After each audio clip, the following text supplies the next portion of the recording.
Sur cette photo, Elisabeth a 25 ans. Elle rentre à la hâte du Kenya car son père, le roi George VI, est mort.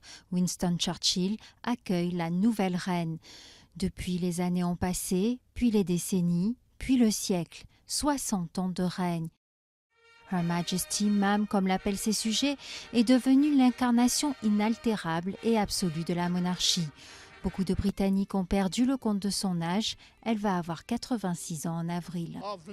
Je crois que ma vie couvre tout son règne. Franchement, c'est une dame très impressionnante. Elle n'a jamais laissé tomber la famille royale, ni son peuple. Elle croit profondément en l'institution monarchique et en son devoir de souveraine. La reine a vu défiler 12 premiers ministres, rencontrer tous les grands chefs d'État de la planète au cours de centaines de voyages. C'est l'une des femmes les plus photographiées au monde et tout est conçu pour.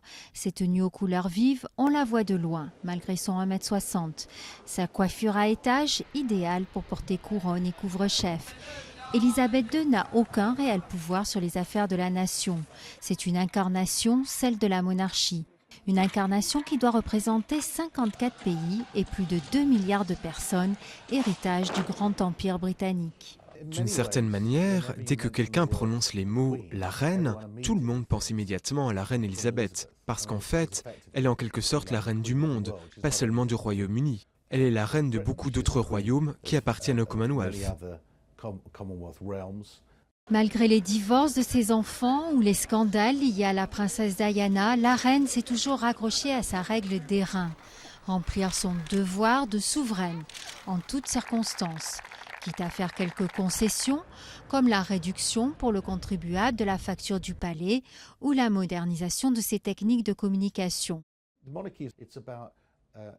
La monarchie, c'est aussi la faculté de s'adapter et de s'assurer que tous ceux qui désirent la monarchie soient satisfaits. Elle a démontré que la monarchie en tant qu'institution, en ces temps modernes, était toujours un projet viable. Et les chiffres parlent pour elle. 2 milliards de téléspectateurs ont regardé le mariage de son petit-fils. Les opposants à la monarchie ne dépassent pas les 20% au Royaume-Uni. Alors les célébrations de son jubilé de diamant en juin s'annoncent grandioses, entourées de tout le faste qui fascine le monde depuis des siècles. Au centre sera une femme énigmatique. Certaines la disent distante, cassante. Mais qui peut en jurer? En 60 ans, elle n'a pas donné une seule interview, préférant préserver jusqu'au bout un certain mystère qui rappelle sa différence.